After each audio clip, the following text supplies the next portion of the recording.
Hello? Girl, is this true? Is it true? Is it true? Is it true, honey? I've been waiting on this. I've been waiting on this. They are saying Usher. Honey, let me read y'all the title. It says Usher finally breaks his silence on Diddy. It's about time, Usher. Okay? And what else they say? What he revealed about Justin Bieber. You guys know Justin Bieber, he's been all in the news.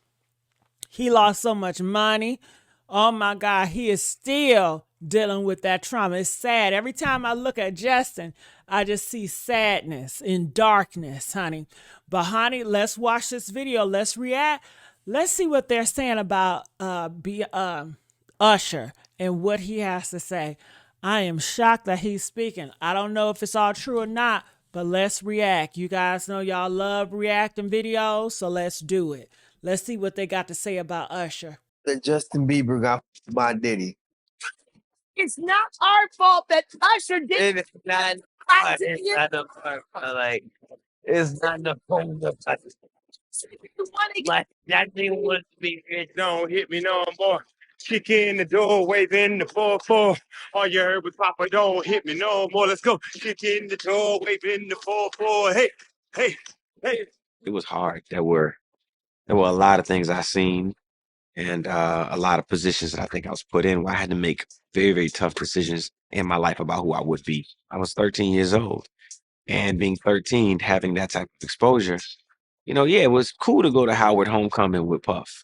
It was great to be able to go to Club USA or the Supper Club, with Puffy in that time, or the Tunnel. But these are places that a 13-year-old probably should not be. Most kids will be excited about it. Most kids are trying to figure out, how to be around hot girls, pretty girls. I'm around grown women, and I'm seeing them do things and have experiences that I'm not quite ready for. And I think that he was just trying to show me the lifestyle. However, that's not what I was there for. I was there because I wanted a career, man. So we would fight, we would tussle. More than often, I think Puffy would say, "Man, you got to chill. Like, you're just a little bit too intense. You got to relax. Like, yo, man, I'm here to work, man. I ain't sang in a week."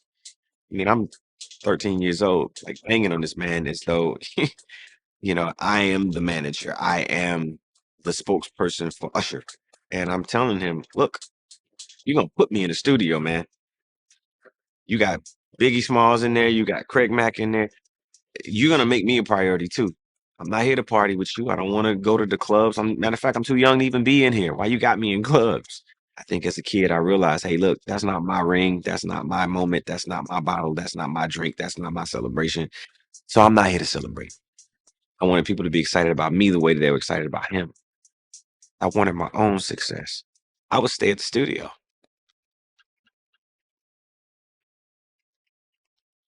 All of what I could absorb from being an artist, being around other performers like Mary J. Blige, Jodeci, I'll Be Sure at the time, Missy Elliott, Timbaland, all of these people, I would just absorb every bit of what I could get my hands on. I was just pulling everything I possibly could. There was a lesson in all of it. There was something to pull from it all because I got a chance to see a glimpse of the lifestyle, a glimpse of the idea of what it was to be successful. And part of all of this is really, if you can see it. When Usher was still a rising star, it's widely known that Sean Diddy Combs had a hand in mentoring him. At least that's how it was presented. But looking back, some people have started to question the real motive behind that mentorship. Was Diddy genuinely trying to help young artists like Usher? Or was he looking for someone to shape, control, and use for his own benefit? Usher's early years in the industry were heavily influenced by Diddy, and that relationship would set the tone for what's now being re-examined under a different light. Yeah, it's like exactly. I'm digging it, Rob. Yeah. No, I mean, to a lot of us, he's like a little brother. You know what I'm saying? He's not afraid to call and ask for advice. He's somebody that, in the industry-wise, the record industry is a strong family. And he's somebody that, we definitely have our arms around and we want to protect him because he's such genuinely a nice person besides his talent. You know what I'm saying? He's one of the greatest kids that you could ever know. Justin,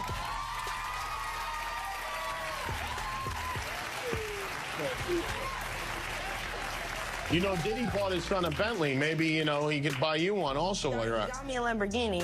Oh, well, that's nice. I haven't gotten it yet, though. Yeah, I know. When is that coming, that Lamborghini? We talked about this last time. The Lamborghini for a day or two, and he had access to the house, and he knows better than to be talking about the things that he does with Big Brother Puff on national television. Apparently not. Something.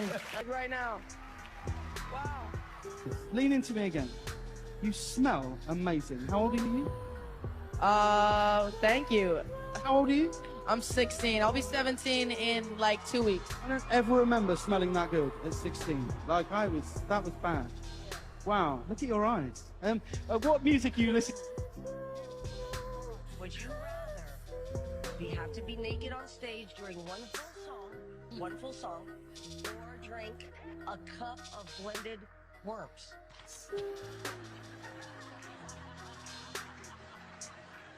Answer Justin Bieber. I have like little girl fans. I can't. You never gave me the sex song. Oh yeah.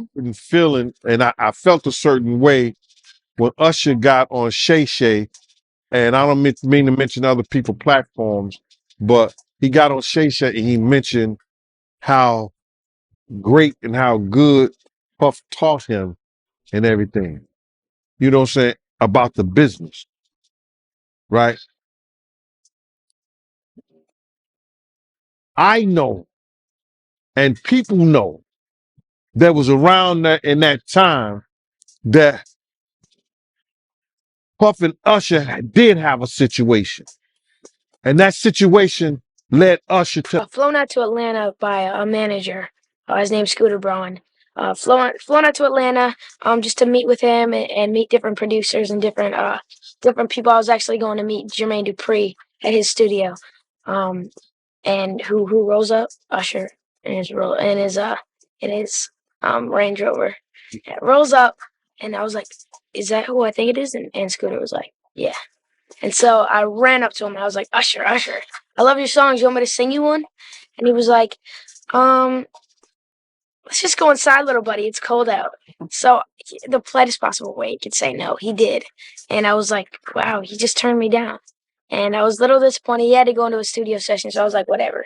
And a week later, he actually watched my videos with my manager and was like, oh my gosh, why didn't I let him sing? So flew me back to Atlanta where I got to meet him again.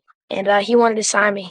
But there was something else. Justin Timberlake, right? Yes, Justin Timberlake also wanted to sign me. It was like kind of like what happened was Justin Timberlake and Usher both went into a ring and boxed it out. And the outcome was Usher. I think it was There's an old story floating around that Diddy gave up Justin Bieber to Usher, almost like transferring responsibility. But when you really look at the way Usher was brought into Bieber's career, it seems more like Diddy was making a strategic move rather than stepping aside. He still maintained proximity and influence. Diddy's goal was control and access, then placing Justin under Usher's wing could have just been another way to stay involved without appearing to be front and center. They're getting in that because that's their ritual, that's their rite of passage to get to the next level. They this videotape it. Then when he in the meeting, they give him the contract. They play the video of him getting by like 3 niggas. Everybody in the music industry that you see that's successful is a homosexual.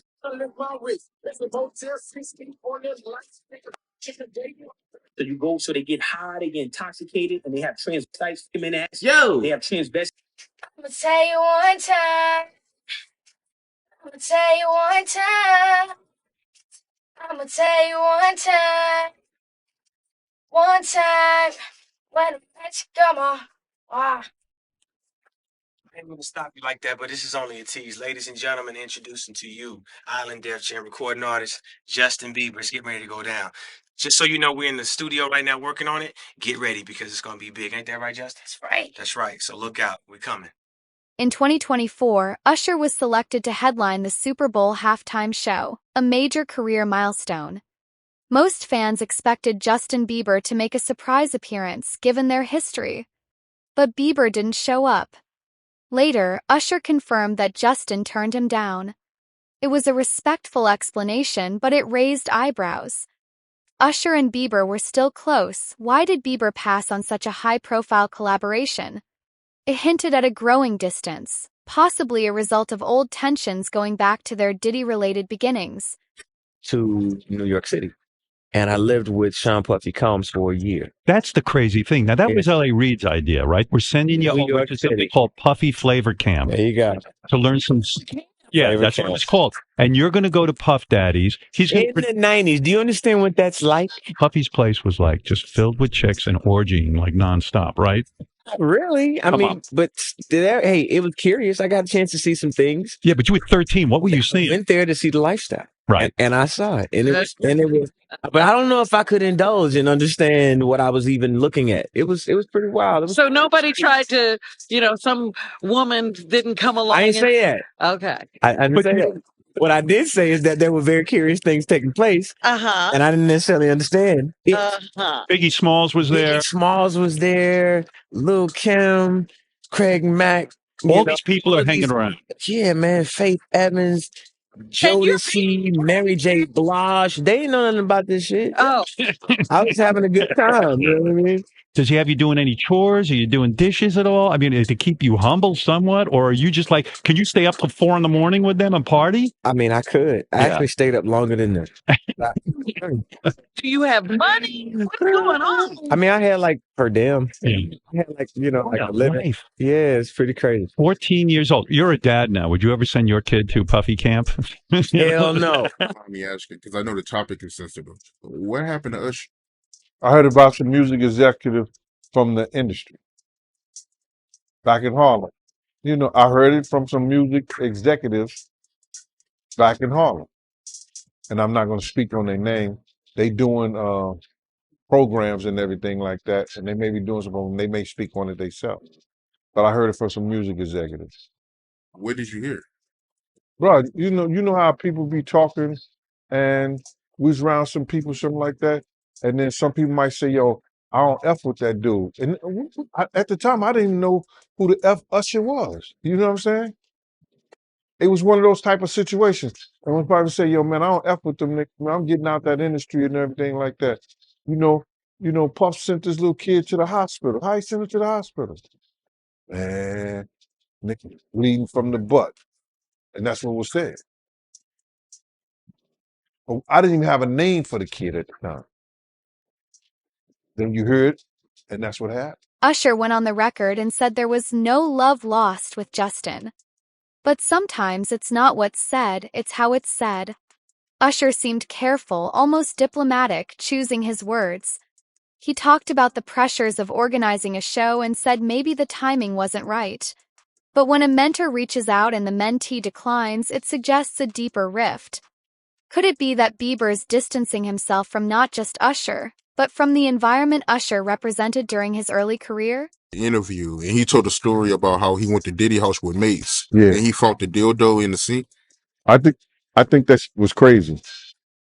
I think that was out of, and then May said that was Puffs.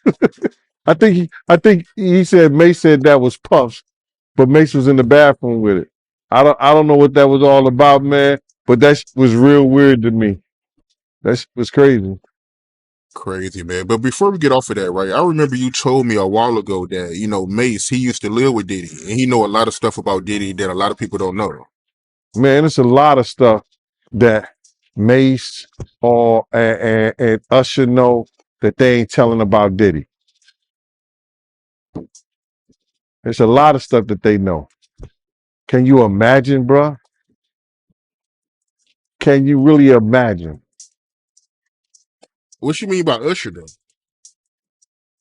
Usher used to stay with Diddy too when he was younger. And this was years ago. So the locks ain't got nothing to do with what I'm saying. This the kind of man, listen here. It's crazy. Yeah, that is crazy. But I want to talk about this lawsuit by Doug, right? And I want to get your opinion on it. It's a part in this lawsuit where she alleges that she was at a dinner with Neo, Usher, and Jimmy Iovine. And Diddy, he punched Cassie in the stomach and no one did anything. How you feel about that? They were part of the dinner and they watched Cassie get her bruised in front of Puffy abused Cassie in front of them. And neither one of those men, and they probably security was around too, did nothing to stop what he had did to Cassie. Now that's just crazy right there, bro. That is just crazy. Usher probably got a daughter. Neo probably got kids. I don't know. Jimmy Iovine, you know, he take about 15, 20 scoops of sugar in his coffee. So all those cats there, supposed to be men, watch that lady get abused right there in public, and they did nothing, brother. They did nothing. That goes to show you the power that he had mentally over them. Here go a woman witnesses, and this witnessing it and said they said nothing. Yo, man, stop. Don't do that. Yo, not here, bro. Easy. Nothing. Don't do nothing. Say something. She said they didn't do anything and they didn't say nothing. That's the bad thing about it. If you're not gonna do nothing, open your damn mouth and say something. And that's a lot wrong with our people right now. There's a theory going around that this isn't just celebrity drama. It's the slow unraveling of what some people call Hollywood Babylon. For years, certain names in entertainment had unchecked power. But now that power is being challenged. Diddy's name keeps coming up, and people are starting to recontextualize old stories. Was Usher a willing participant in the industry machine, or was he used as a tool to bring in other young talents for someone else's larger plan? We want to thank you. Come here. Don't sit on the bed at night. No homo. No, just don't get close to the bed. Don't get close. But it's just like, yo, we want to thank you for hosting the thing, man. It's been a pleasure. You didn't have to do it. You did it. No. I definitely didn't have to do it. I definitely didn't have to. First and foremost, I'm not getting in the bed. Shout out to him and what he did. I'm just gonna, if we can, let's just put the camera a little this way, just so we're not. I don't want my shot to even I don't want it to come close to the bed at all. Usher look like he fresh off a goddamn plane. Usher, Fresh off the guard stage. That's my brother right here from day one. We used to wake up and, damn, pause, but like, check this out. Back in the days when he was like 10 and I was a little bit older, his older brother, we used to fight over the frosted flakes. You know what I'm saying? Before pause was invented. But it's my brother for real. We used to actually wrestle off of the frosted flakes because he used to always get up early. Now he's one of the richest songs in the world. And yo, what the did Puff just say? Nobody's gonna acknowledge this for me. Puff just said we used to wrestle over the frosted flakes, and we're streaming live. That was stupid. Listen, that was stupid. Listen, having a good time. Usher made it. You've been trying to get to Bieber for a minute. And his management was backing him off. But it wasn't until Usher took over management and had guardianship and gave temporary guardianship to the diddler for 48 hours. Think about that. He'd already been to the hospital. That situation that Gene was talking about.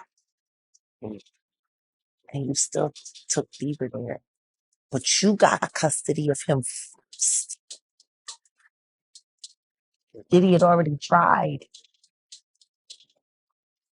They wouldn't let him. Actually, someone made reference to the fact that Diddy trying to get at Bieber the way he was trying to get at Bieber was looking a little predatory. And then Usher came in and discovered it, managed him, and got custody of him, and promised to look after him. And then he sent him to the diddler. Does that sound like a good guy? Sure. Does that sound like a good guy? Now that we know what Diddy's really like. They're not seeing what the intentions was in his heart when he took Justin Bieber there. Oh. Let's be honest. He took Justin Bieber there.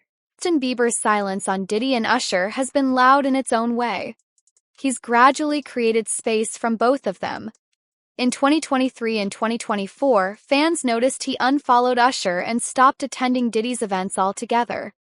While he hasn't made any public accusations, his actions speak volumes. Bieber's quiet retreat could be his way of stepping out of a cycle he no longer wants to be associated with. But how dare you say a man that groomed you, you gonna give him a pass? Bruh, you know I know. Let me reframe you on something.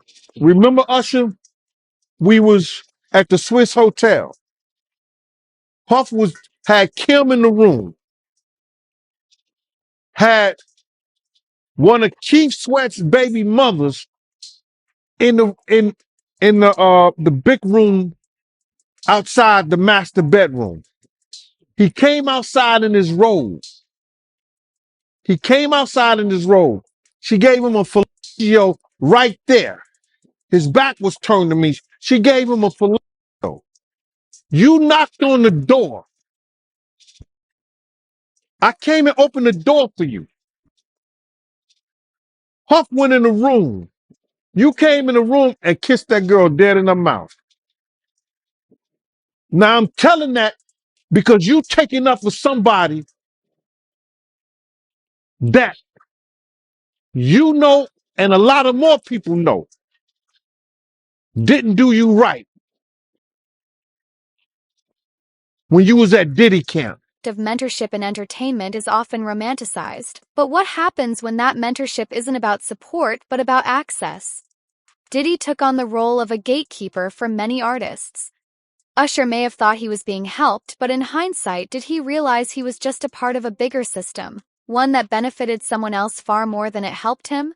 Man, you know, his mother had a modeling agency, and it was alleged that it was also ladies of the night, a prostitution ring too, or these ladies was doing things other than modeling. So the apple don't fall far from the tree. Yeah. So now you got to understand this and looking at her and some of the stuff that he was saying, and their relationship has changed since I knew them, since I was around them. You understand? This man was talking about that his mother could take her palms and bend over and put them down on the floor. Not bend over, but she could stand straight up and put her palms on the floor, bruh. He's saying that about his mother. Who describes any of their mother actions like that in a sexual way? And then, you know, I don't know how many dudes do kiss their mother in their mouth when they 50, 60 years old or something like that. That's them. That's their whole thing, man. But that was a little kind of weird for me. And then his mother wore the same white fingernail polish that Cassie described that he liked to see her and other models in when she was describing her lawsuit. And what's crazy to me is that, man, it seemed like him and his mother had this, I don't want to get too deep, man, this Oedipus complex thing. You know what I mean? And a lot of people going to say, yo, Oedipus complex. Well, let me just tell you a brief story so you'll know.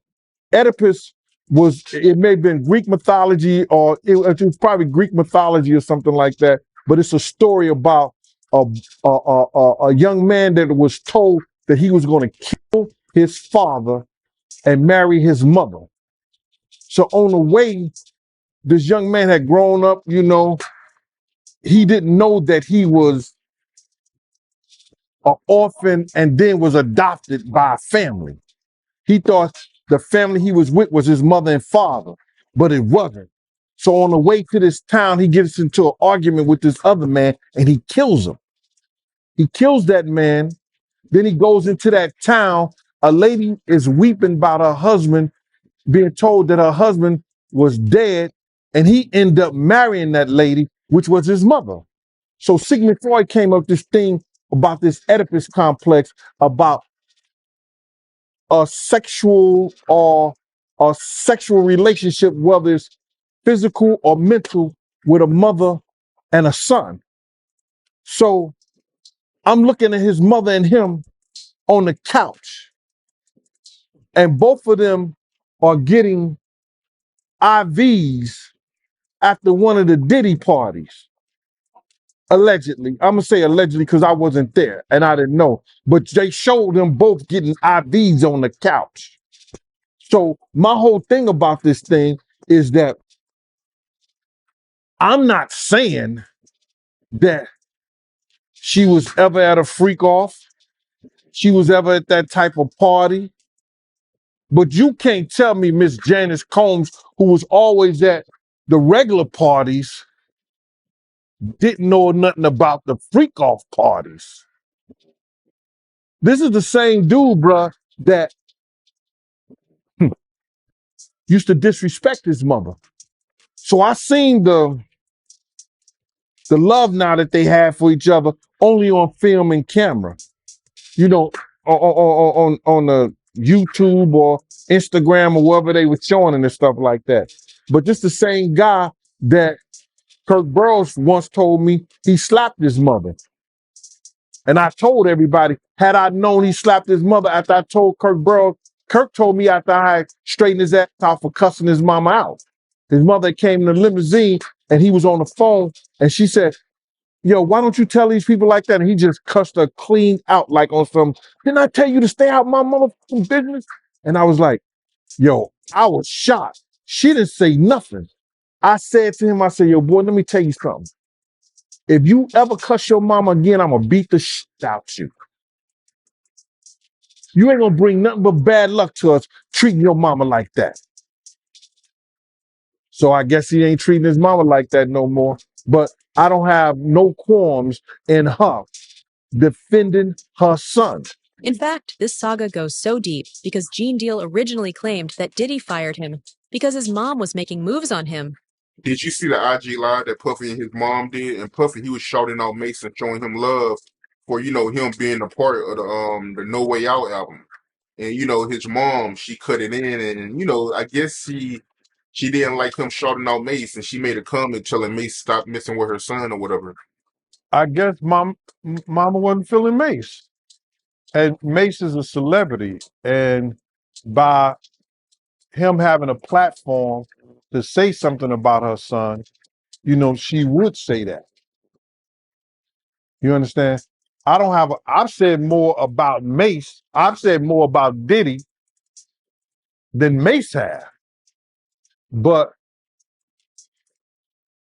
maybe because I'm not a celebrity, I don't have the platform, and he didn't say my name. She didn't say anything about, and you too, Gene Deal. And maybe because she might still find me sexy. She says she looking. What you mean by that? His mom was trying to talk to you back then? I don't want to. What? What? That's how we fell out, bruh. That's how we fell out. You don't know? I thought you watched the Gene Deal show, Art. Let me. Oh man, Man. about that? Y'all ain't know that. Oh my God. Yo, one day, Puff and Justin was in the office, right? And Right.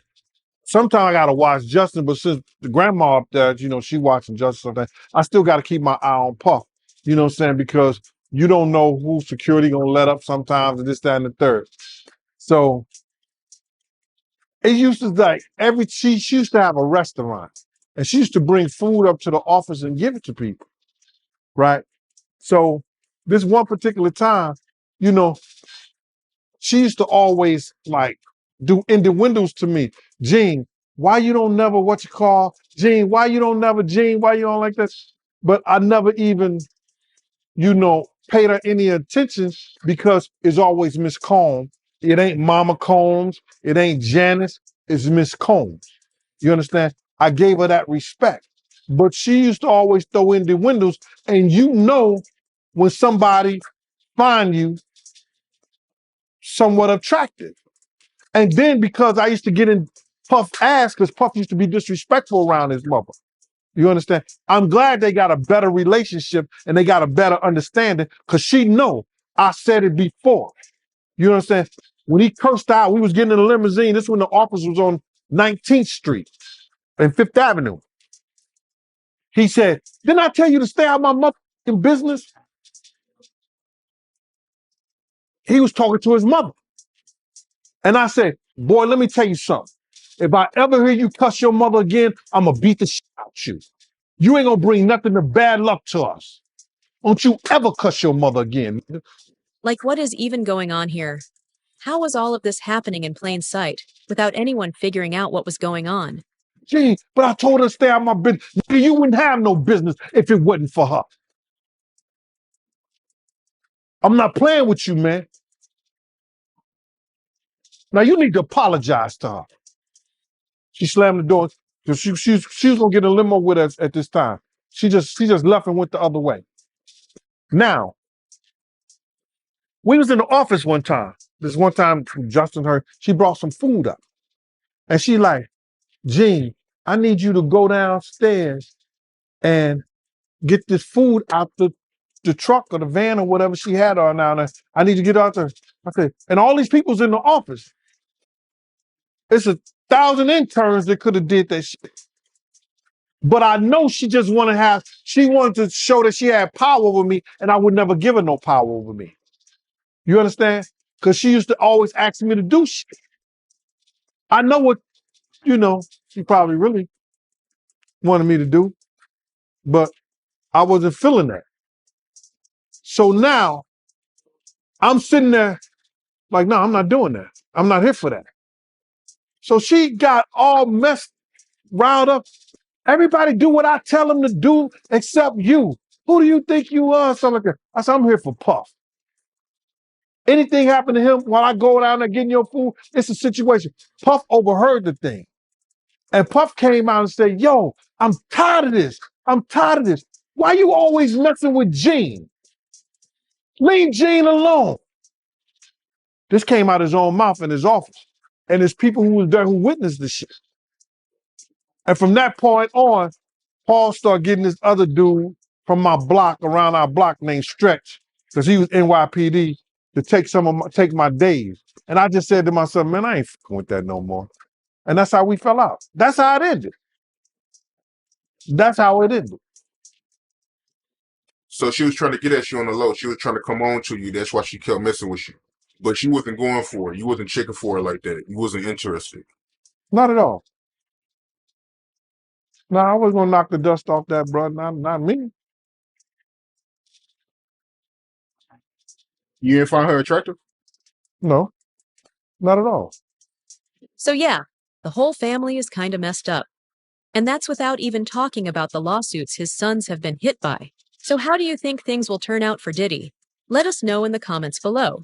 Thanks for watching, and see you in the next video. These legal troubles have now reached a point where even his own lawyers are stepping away. Top attorney Anthony Rico resigned, saying he could no longer represent Diddy. That speaks volumes about what might be happening behind the scenes. If someone that close to the defense team is walking away, it's a major sign that things are crumbling, and people who used to protect Diddy's interests might no longer be willing to stand by him. Battling with this homosexuality way before all this came out. Y'all be, you motherfuckers like always saying, and you too, John, Reggie be lying, Reggie making up. But if y'all go and listen to my videos before, y'all see I done spoke on all this bullshit before. Been telling y'all, Puffy Combs is a fucking homosexual. Any man sitting paying a motherfucking meal to come and watch him have sex with his girl is a weirdo. Now I know y'all be like, well, you don't watch porn, you don't watch porn. No, number one, I don't pay a motherfucking man to come and watch me or let me watch them and a man. I mean, a girl. I ain't gonna pay no man to do that. And generally, if I'm watching porn, it's girl on girl. That's just my taste. But yeah, that's crazy. But I've been telling y'all that this is but when you have to have these females around, you gotta hide that crazy fantasy y'all got. Gene done told y'all. The niggas going to buy plugs. Females that play with dildos and plugs and all that, they want their own. They want that broken out brand new or new. For you niggas that don't know, they don't. You go break out a that you've been having laying around the house or something like that. Bitches be like, "Yeah, get that shit away from me. You better break it out of some plastic." How I know? I used to date. Don't do that no more. I am a happily married man now. But that's how that goes, y'all. That's how that goes. Puffy is a weirdo.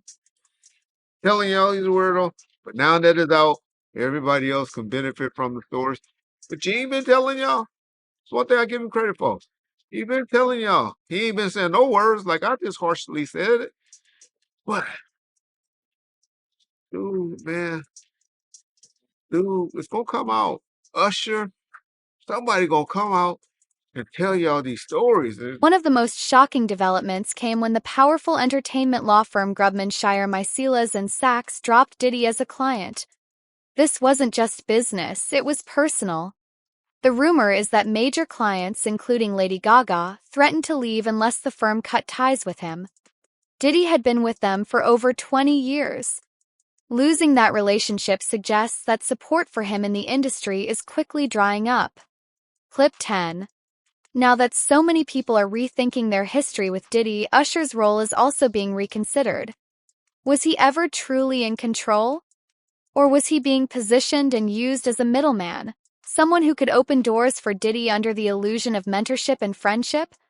When you follow the timeline, it becomes hard not to wonder whether Usher was part of something bigger without fully knowing it.